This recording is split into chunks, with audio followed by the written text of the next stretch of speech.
Louisiana Beer Reviews Busch Signature Copper Lager. This arrived 3 days ago in my town. I wasn't able to get to it till today. When it first came out, which was either late 2013 or early 2014, I know it was 2013 when I found out about it. It finally came out, and I wrote an email to Anheuser-Busch and I said, well, is it going to be in Louisiana? And they told me no. Unfortunately, it's only going to be in Midwestern states. And I was disappointed. And I mentioned that to the distributor here, and I says, too bad we're not getting Busch Signature Copper Lager. And then he said they had a meeting, and somebody brought up, one of the Anheuser-Busch people brought up the subject and said, what do you think about Copper Lager coming to Louisiana? And he spoke up and said, definitely somebody's asking for it. So they decided to bring it. Now, this was born on 27 March 2014, so it's a pretty fresh bottle. We don't have the 25 ounce. Whoa, that really has a lot of smoke. They show a glass like this on the website, so, well, look at all that smoke. And they show it tilted, sort of, so how tilted? Even though Anheuser-Busch, if you read their website carefully, they recommend always pouring the beer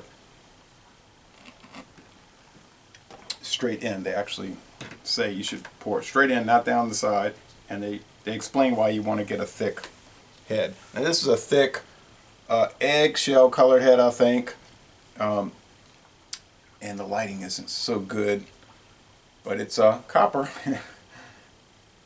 Clear, bubbly, somewhat bubbly copper appearance, and they say on the website it's the value category. Well, that's really crackling. It's in the value category, and they say on the Anheuser-Busch website and the Tap Into Your Beer website, which is another one they run, but it's really detailed in each of their beers. They'll say that they say that it's the Busch recipe with toasted malt added to that. And that's the difference between this and the regular Busch. That's what they're saying. Now, how to get it up to 5.7, I don't know. It's not ice brewed, but whatever the case, it's American ingredients. Of course, I think some of the hops in Busch are from Europe. Anyway, Styrian hops, which would be Austria.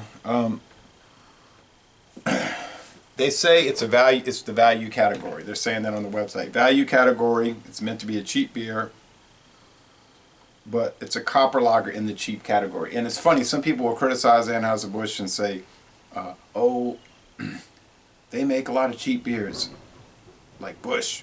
But it's funny because when you read their material, which I've been reading for 18 years, it'll say, like, this is a cheap beer, or this one, Michelob, is like above premium. So they pretty much will admit what it is.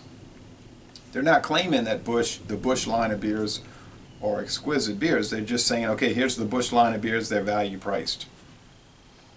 Which, yeah, that's a corporate way of saying cheap. But, and I think everybody can figure that out.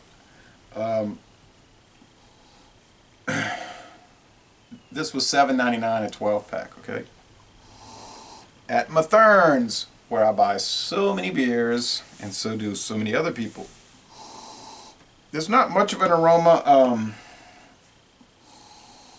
just a clean, slight beer aroma. But I'm not picking up any kind of strong hops or barley malt or anything else, really. So let's go with the flavor. I'm really curious.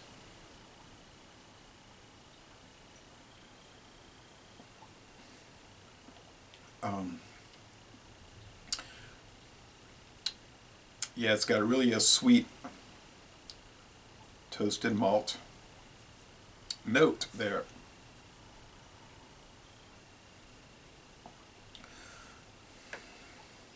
Sweet toasted malt, maybe the slightest bit of hop bitterness.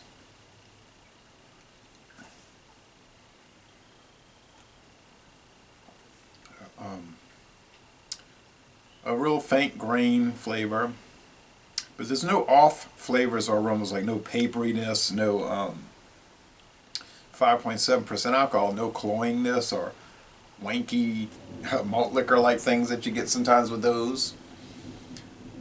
The mouthfeel is light and watery, and the finish is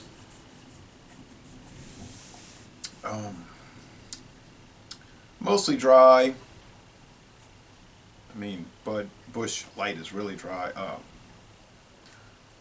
It's easygoing and it's refreshing.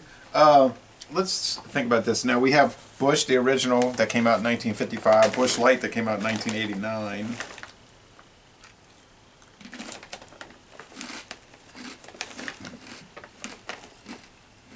Busch Ice, that came out in 95, which is 5.9. That's the strongest Busch. And now we have Busch Signature Copper Lager. It's sort of like the Busch variant of Budweiser Black Crown. A little less alcohol.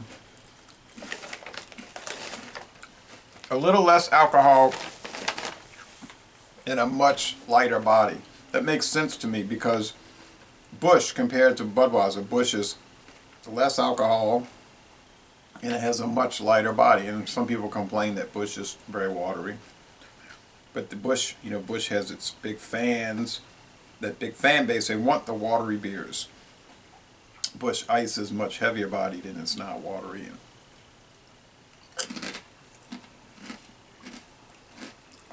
A Busch or Busch Light drinker might think it's too strong. But this is interesting because you're getting a lot of alcohol, but you're not picking it up in the flavor or the body. I think the calories are 171, if I'm not mistaken, though. You can check on Tap Into Your Beer and they'll say that, but that's a lot of calories for a 12 ounce. Some of the flavors coming out now more sweet, more sweetness coming out.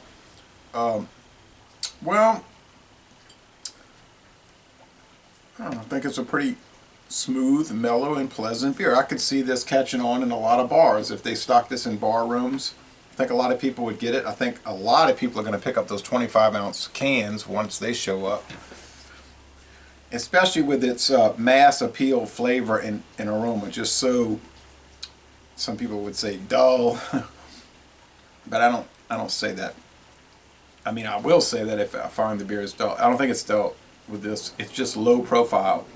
Could get you into trouble because you're drinking them, taking it easy, and then wham, you know, you're going to feel it after the second, and you're going to really feel it after the third or fourth. So anyway, how would I rate it? One more sip. This is the initial one. I want to try the canned version. Probably won't be any different, but anyway.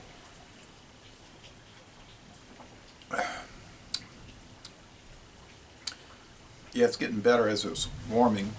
Wouldn't want to drink it too warm though, being a lager, but I'm going to give it a B+. I think it is very good. I'm not going to go with excellent, but I think it is what they created it to be, a budget copper lager. So Laissez Le Bon Temps Roulé, a very interesting and very good beer, and I'm gonna enjoy drinking the other 11. And I'm going to end this review by saying, y'all come on down to New Orleans.